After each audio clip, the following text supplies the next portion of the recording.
अस्सलामुअलैकुम नाज़रीन कराम, इस वीडियो को देखने के बाद हम अल्लाह तबारक व तआला का लाख लाख शुक्र अदा करेंगे कि उसने हमें इस्लाम की दौलत से नवाजा और अपने सच्चे दीन की राह दिखाई। नाज़रीन कराम, वैसे तो शादियाँ अल्लाह ताला का बनाया हुआ एक पाक रिश्ता है और हमारे नबी सल्लल्लाहु अलैहि वसल्लम की सुन्नत भी है, जो इंसान को बहुत सी बुराइयों से दूर रखती है। इसके अलावा ये इंसान की नस्ल बढ़ाने का एक जरिया भी है। अल्लाह ताला ने कुरान पाक में कई जगह फरमाया है कि हमने तुम्हारे लिए तुम्हारी ही जिन से जोड़े पैदा किए ताकि तुम उनकी तरफ से सुकून हासिल करो, और अल्लाह ने तुम्हारे दरमियान मोहब्बत और रहमत को डाल दिया। लेकिन नाजरीन, हम आपको इस वीडियो में एक ऐसी शादी दिखाने जा रहे हैं जिसमें एक मासूम लड़की की शादी एक कुत्ते से कर दी जाती है और उसे बताया जाता है कि तुम पर बहुत गुनाह चढ़ गया है और अब तुम्हें इन गुनाहों को उतारने के लिए एक कुत्ते से शादी करनी पड़ेगी।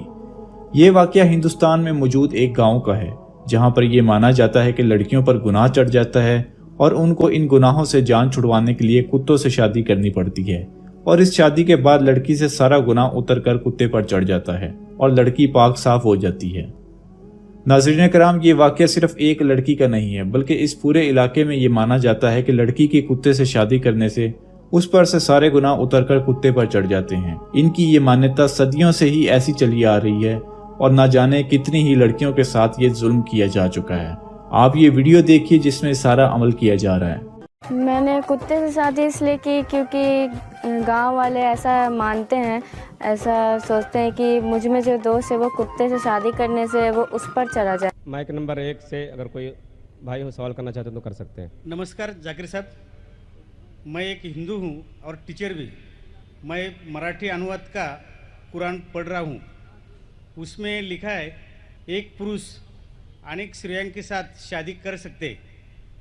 और दूसरा मेरा सवाल है जी हाँ। और तीसरा मेरा प्रश्न है, पहला प्रश्न क्या है? पहला प्रश्न मेरा ऐसा है, नेचुरली एक पुरुष एक ही स्त्री को न्याय दे सकता है, लेकिन कुरान में लिखा है एक पुरुष एक से ज़्यादा स्त्रियों के साथ शादी कर सकता है। हाँ, स्त्री। हाँ, मैं सुनने में ना मैं जी हाँ। तो आपका सवाल है कि कुरान में लिखा है कि एक से ज्यादा औरत से शादी कर सकता है इंसान। कर सकते। तो आप उसका जवाब चाहते हैं? और एक सवाल, काफी लाइन लगी है, टाइम भी खत्म हो रहा है, कुछ चंद मिनट बाकी है। इस सवाल का जवाब भी बहुत ज्यादा है। आपके पहले सवाल का जवाब दूंगा। भाई साहब ने पूछा है कि एक पुरुष एक आदमी एक ही औरत से शादी करता है, लेकिन कुरान में लिखा है कि एक से ज़्यादा से कर सकते, तो इसकी वजह क्या है? आप अगर दिगर मज़हब की किताब पढ़ेंगे, कुरान एक वाहिद मजहबी किताब है जिसमें लिखा है कि एक आदमी एक औरत से शादी करो। आप दिगर मज़हब की किताब पढ़ेंगे तो अक्सर मज़हब की किताब में लिखा है कि आप कितनी भी औरतों से शादी कर सकते। जब आप पढ़ते रामायण, आपकी हिंदू मज़हब की किताब, रामायण में लिखा है कि श्री राम के वालिद की कितनी बीवियां थी? कितनी थी? बहुत से। दशरथ की कितनी बीवियां थी? लेकिन वो ठीक नहीं है ना, उनका थे। ठीक नहीं क्या पूछता हूँ? कितनी बीवियां थी आपसे पूछ रहा हूँ। कितनी बीवियां थी? दशरथ को 4 थे। कितनी थी? 4 थी। आप 4 कहते, चलो मान लिया मैं। 3 बीवियां थी। वो उसमें रामायण में इन्हें लिखा है कि श्री राम के वालिद ने गुनाह किया, लिखा है? नहीं लिखा है। आप जब महाभारत पढ़ेंगे, श्री कृष्ण की कितनी बीवियां थी? कितनी थी? लेकिन ये ठीक नहीं है ऐसा मेरा बोलने। श्री कृष्ण ठीक नहीं किए? कैसे आदमी है? श्री कृष्ण को गलत बोल रहे आप। संभालो भाई, हिंदू लोग आपको मारेंगे। श्री कृष्ण गलत कर सकते? श्री कृष्ण गलत कर सकते क्या नहीं? आपके मुताबिक श्री कृष्ण गलत कर सकते क्या नहीं? हम तो श्री कृष्ण को तो गॉड मानते हैं। गॉड मानते हैं, बिल्कुल सही। तो गॉड गलत कर सकता है क्या नहीं? गॉड गलत कर सकता है क्या नहीं? अच्छा, आपके श्री कृष्ण की कितनी बीवियां थी? बहुत से। कितनी? बहुत से मतलब कितनी? 16,000 कहे। 16,000 ने 16,108 थे। एग्जैक्ट बोलिए। आप जब महाभारत पढ़ेंगे उसमें लिखा है कि श्री कृष्ण की 16,108 बीवियां थी, तो श्री कृष्ण के 16,108 रहती, तो मुसलमान की 4 क्यों नहीं रह सकती? आप जब बाइबल पढ़ेंगे, बाइबल में लिखा है कि सुलेमान अलैहिस्सलाम की 700 बीवियां थी। बाइबल पढ़ेंगे, बाइबल के मुताबिक इब्राहिम अलैहिस्सलाम की 3 बीवियां थी। जो आप दिगर मज़हब की किताब पढ़ेंगे, हिंदू मज़हब, यहूद मज़हब, ईसाई मजहब में आप कितनी भी बीवियां रख सकते, लेकिन इस्लाम में कुरान में लिखा है सूरह निसा में सूरह नंबर 4 आयत नंबर 3 में क्या marry women if a choice in 2, 3 or 4, but if you can't do justice marry only one. आप अपनी मनपसंद औरतों से शादी कर सकते 2, 3 या 4, लेकिन अगर आप इनके दरमियान अदल नहीं कर सकते तो सिर्फ एक से शादी करो। तो ये जुमला सिर्फ एक से शादी करना ये सिर्फ कुरान में लिखा है। हिंदू मजहब के हिसाब से, ईसाई मजहब के हिसाब से, यहूद मजहब के हिसाब से आप कितनी भी शादी कर सकते, 5, 10, 1000, 16,000, कोई ममानियत नहीं। कुरान में आप ज्यादा से ज्यादा कर सकते 4, लेकिन अगर बीवियों के दरमियान अदल नहीं कर सकते तो सिर्फ एक। तो ये आज सिर्फ कुरान में। अभी देखेंगे क्यों इस्लाम में एक मर्द को एक से ज्यादा बीवी करने की इजाजत है। आमतौर पे लड़की और लड़का, male and female are born in equal proportion. हाँ, लेकिन आप कोई भी डॉक्टर से पूछिए, जो बच्चों का डॉक्टर है, पीडियाट्रिशियन, वो कहेगा कि the female child is the stronger sex. जो फीमेल लड़की है, जो बच्ची है, वो लड़के से ज्यादा ताकतवर है मेडिकली।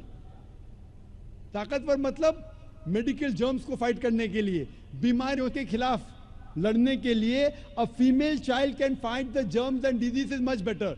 तो पीडियाट्रिक एज इटसेल्फ में ही लड़के की मौत लड़की से ज्यादा है। जब जिंदगी आगे बढ़ती है हम देखते हैं कि कई लोग मर रहे हैं एक्सीडेंट में, शराब की वजह से, ड्रग की वजह से, because of accident, because of war. अक्सर मर्द लोग ज्यादा मर रहे औरत से। आज की तहकीक ये कहती है कि दुनिया में औरत मर्द से ज्यादा है। सिर्फ न्यूयॉर्क के अंदर 10 लाख से ज्यादा औरतें मर्द से ज्यादा है। सिर्फ यूएसए में 7.8 million females, 78 lakh females are more than males. In Germany alone 50 lakh female male से ज्यादा है। यूके में सिर्फ 40 लाख औरतें आदमियों से ज्यादा है। रशिया में 90 लाख औरतें आदमी से ज्यादा है। अल्लाह सुब्हानहू तआला जानता है कितनी लाखों औरतें, करोड़ों औरतें आदमी से ज्यादा है। सिर्फ चंद ममालिक में, इंडिया और दिगर थर्ड वर्ल्ड कंट्री में औरतें मर्द से कम है, क्योंकि हिंदुस्तान में फीमेल इन्फेंटिसाइड है, फीमेल फीटिसाइड है। बच्चा पैदा होने के पहले पता चल जाता लड़की है तो उसको अबॉर्शन करो। लड़की पैदा होती है, तमिलनाडु गवर्नमेंट हॉस्पिटल के हिसाब से 10 लड़कियां जब पैदा होती है 10 में से 4 का कत्ल किया जाता है। ये नाजायज चीज जब खत्म होंगी तो हिंदुस्तान में भी लड़कियों की तादाद आदमियों से ज्यादा होगी। हम जब तहकीक करते पता चलता है कि दुनिया में करोड़ों औरतें मर्द से ज्यादा है। मिसाल के तौर पे आपकी बहन या मेरी बहन यूएसए में रह रही है और मार्केट सैचुरेटेड है, हर आदमी ने एक औरत से शादी कर ली, फिर भी 78 लाख 7.8 मिलियन फीमेल को शोहर नहीं मिलेगा। हो सकता है कि आपकी बहन या मेरी बहन उन 7.8 मिलियन फीमेल में से जिनको शोहर नहीं मिला, उनके लिए सिर्फ 2 रास्ते हैं। एक रास्ता है कि वो ऐसे आदमी से शादी करे जिसकी बीवी मौजूद है, या वो बाजार की औरत बन जाए, बाजार की जीनत बन जाए। आप कहेंगे जाकिर बाजार की जीनत, इतना वाहियात लफ्ज, ये सबसे सोफिस्टिकेटेड वर्ड है, पब्लिक प्रॉपर्टी। इससे अच्छा वर्ड मैं इस्तेमाल ही नहीं कर सकता हूं। और कोई भी मॉडेस्ट लड़की औरत ये कहेंगी कि जब दोनों के बीच में चॉइस है, मैं पसंद करूंगी एक आदमी की बीवी बनूं जिसकी बीवी मौजूद है बनिस्बत बाजार की जीनत बनूं। और आप देखते हैं कि यूएसए में एक आदमी 8 औरतों से जिना करता है शादी करने के पहले। कितने? 8। कोई करता है 2, कोई करता है 4, कोई नहीं करता है, कोई 20। एवरेज स्टैटिस्टिक्स कहती है कि 8 औरतों से जिना करता है शादी करने के पहले, शादी करने के बाद नहीं लिखा है कितनी। ये यूएसए ये नहीं तस्लीम करता कि 2 बीवी। क्यों? इस्लाम में जब एक औरत एक आदमी की बीवी बनती है जिसकी बीवी है, दूसरी बीवी बनने के बावजूद उस औरत को इज्जत मिलती है, उसकी आबरू रहती है, उसको सारे अपने हुकूक मिलते हैं। जब बाजार औरत को, बाजार की जीनत की औरत को अपने हुकूक नहीं मिलते, उसकी इज्जत नहीं रहती, उसकी आबरू नहीं रहती। इसीलिए इस्लाम में कुछ आदमियों को एक से ज्यादा बीवी करने की इजाजत है ताकि औरतों की इज्जत इस दुनिया में बरकरार रहे। Hope that answers the question.